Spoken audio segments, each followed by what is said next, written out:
Public Relations. Edward L. Bernays. 1945. Narrated by Skeptical Waves. Part 2. Public Relations in Action. 25. Attitude Polls Servants or Masters? The Fall, 1945, issue of the Public Opinion Quarterly carried an article, Attitude Polls Servants or Masters? Written by me. This article, which evoked considerable comment, was based on the obvious fact that attitude polls had become an important factor on the American scene. While I agreed that polls are an enormously useful implement when honestly, efficiently and intelligently gathered and understood, I warned that they are potentially dangerous weapons in the hands of the unwise, the inept, the dishonest or the antisocial. Inaccurate polls and interpretations, I pointed out, are a danger to our democratic society because, 1. They have as strong an influence on the public as accurate polls. 2. The misuse of polls for biased or venal purposes can be extremely harmful. And 3. Leaders who misinterpret or distort polls are a menace to society. Polls, I warned, should be our servants, not our masters, but unfortunately there is too literal an acceptance of the validity of attitude polls. They often lull legislators and businessmen into the belief that they are safe from public disapproval when quantitative percentage corroborates their own point of view. I also warned that there was danger in the new kind of leadership which polls have produced in the United States, leadership of obedience to polls. To prevent some of the misuse and misinterpretation of attitude and opinion polls, I recommended that 1. Pollsters be licensed, just as doctors, lawyers, accountants, and architects are. 2. The public and its leaders should be educated in the significance of polls in our society. 3 years after this article appeared came the 1948 presidential election and Harry S. Truman was returned to the White House in spite of the fact that the majority of opinion polls had been used to predict his certain defeat. Like vitamins and many other good things, attitude polls have been adopted by America with its customary unthinking enthusiasm for new things. Polls are very a useful implement when honestly, efficiently, and intelligently gathered and understood. Conversely, they are potentially dangerous weapons in the hands of the unwise, the inept, the dishonest, or the antisocial. Not all polls are honestly conducted, not all polls are accurately taken, and not all polls are intelligently interpreted. Polls rarely adduce future attitudes. Nevertheless, the public scans the figures with devotion and believes that the verdict of the majority has been given for all time on all questions answered in polls. Public and leaders tend to regard attitude polls today as the voice of God and the will of the people. They have a new magic for satisfying the ancient desire to learn tomorrow's lesson from yesterday's page. Many different kinds of attitude polls claim to photograph the public's point of view on every form of enterprise, private and public, profit and non-profit. Some ask simple yes and no questions. Others are broader and check answers through multiple questions. Some polls, scientific and accurate, cross-section the public before questioning starts. Such polls are quota sampling, area sampling, and panel polls. Some bring out superficial attitudes. Others go deeper. Some are made once, others are spaced at intervals over a period. The discussion here extends only to attitude polls. It does not apply to factual and purely quantitative surveys on markets and other similar measurement studies. Nor does it apply to depth interviews, which are not really polls although some people regard them as such. Depth surveys can indicate future trends. They try to discover the motives of people, try to find out why they think and act as they do. They find out what attitudes are permanent, what words, pictures, and actions fix them, which attitudes can be changed and how. Too many leaders and too much of the public accept attitude polls with simple faith. They should not do so.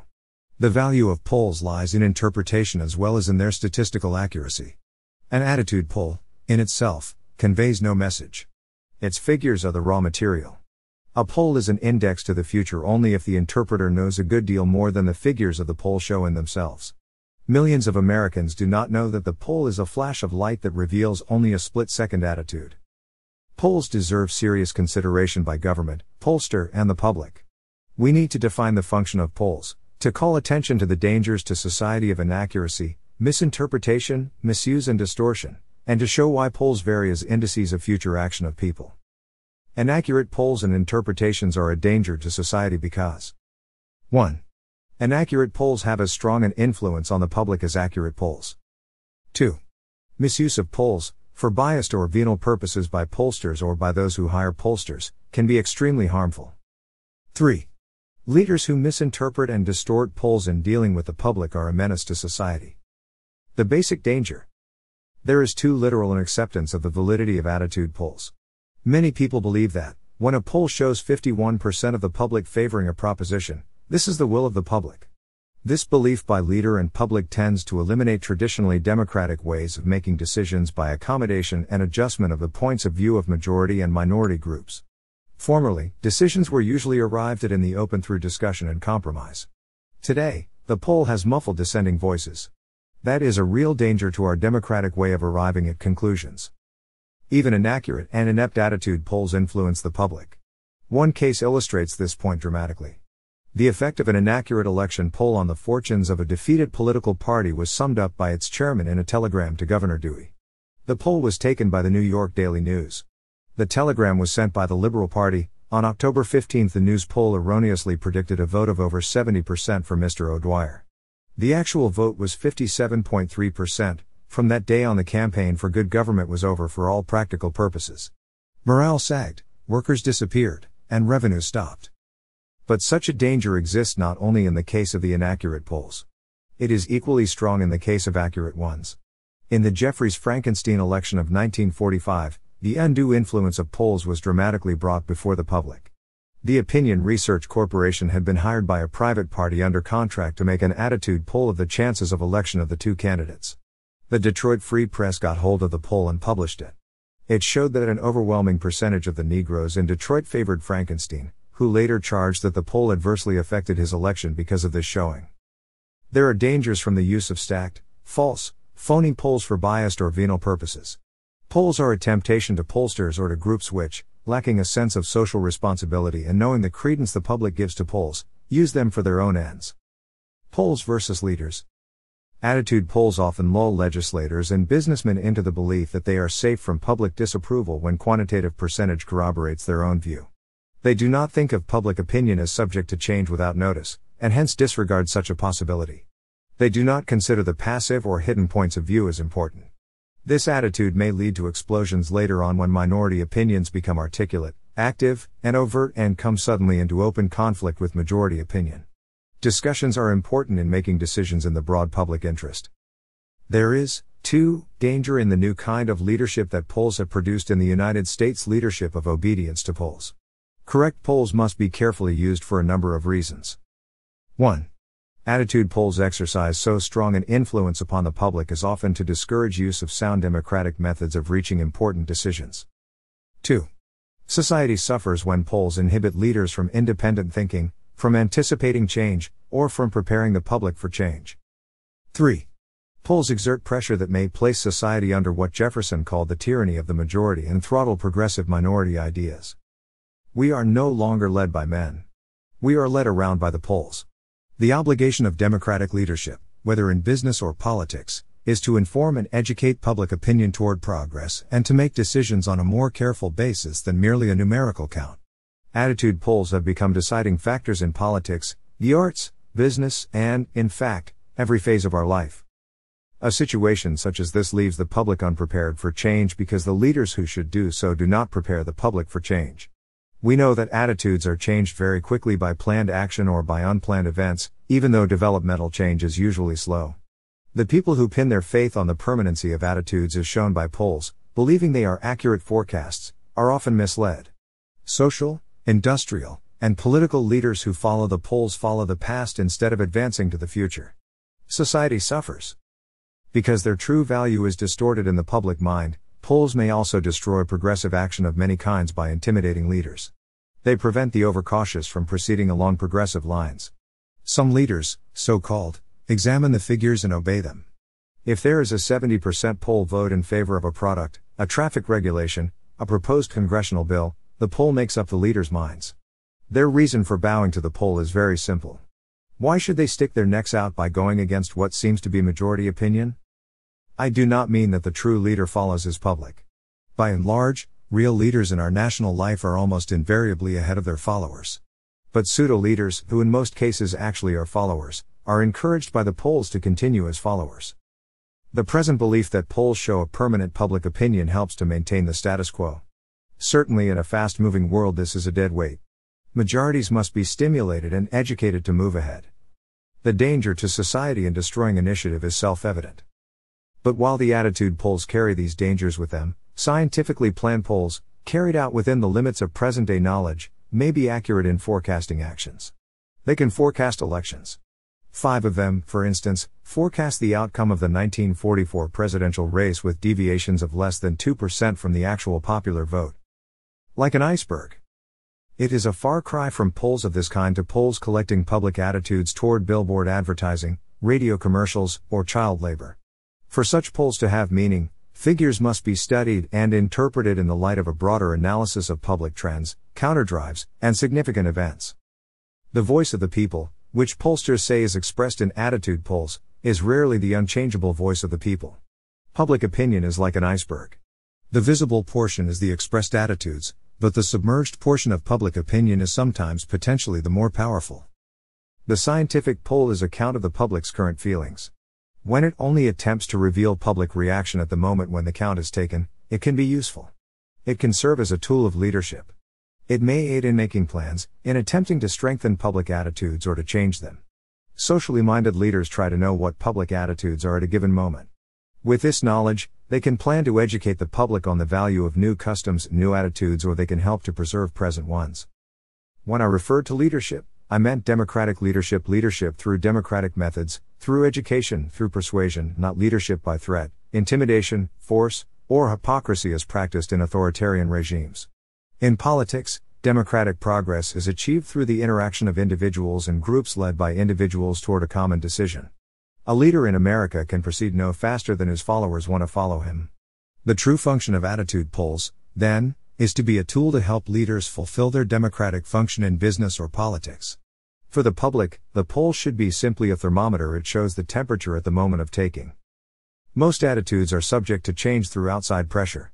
Here, as Dr. Hadley Cantrell, of Princeton University's Office of Public Opinion Research, says, we must distinguish between polls that touch deep-seated, well-crystallized attitudes and those that touch uncrystallized situations. It's the latter that polls, leaders, or any other influence can affect.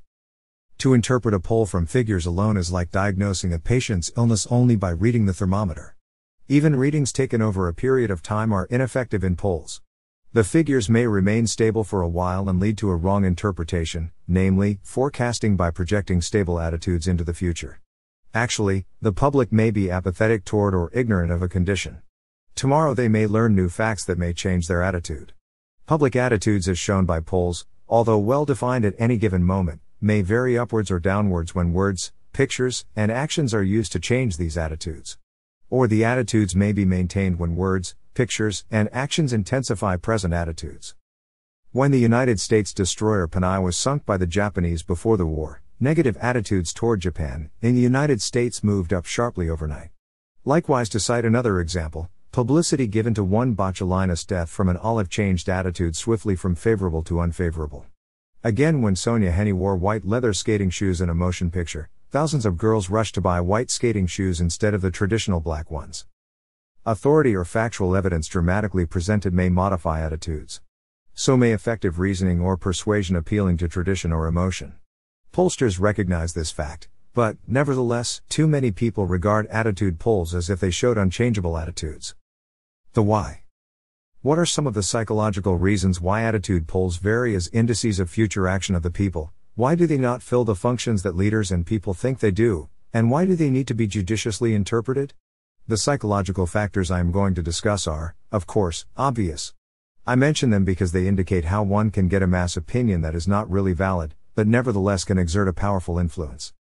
Attitude polls may record only what an individual wants to tell an inquirer or what he thinks the inquirer wants to hear. Often they represent merely a man's conforming to the generally accepted point of view. Unconscious censorship often prevents the interviewee from saying what he really thinks or may do. A man who says on Monday he isn't prejudiced against Negroes may join a lynching party on Tuesday. Sometimes answers are bandwagon answers. Sometimes the answer is an attempt to build up the ego or to impress the hearer with the respondent's status. Answers may reflect environmental or other external conditions of the moment. The way a question is asked, the technique of the individual pollster, affect the validity of an attitude poll. The pollster's bias and point of view have an influence. The personality of the questioner affects the man who is interviewed. The answer depends on the psychosomatic condition of the inquirer as well as of the respondent. Emotions of the moment have a great effect on answers given on the spur of the moment. They slant a quick answer and may lead to direct misstatements. A man who has had a hearty breakfast, a good night's sleep, and looks forward to a pleasant day will answer differently than he would have if he had been out all night, had had a little too much to drink, or was disturbed about a family situation. A man on his way to the doctor may be more pessimistic about taxes than the same man who has just been told by the doctor that his blood pressure is satisfactory. No one felt too good about anything the day after the Nazi invasion of Paris.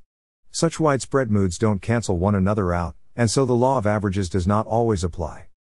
Our unconscious thought, as well as our conscious reasonings, affects answers. What we answer is sometimes a rationalization. The real reasons may be hidden because we are ashamed of them. They may be frivolous or selfish reasons of which we disapprove.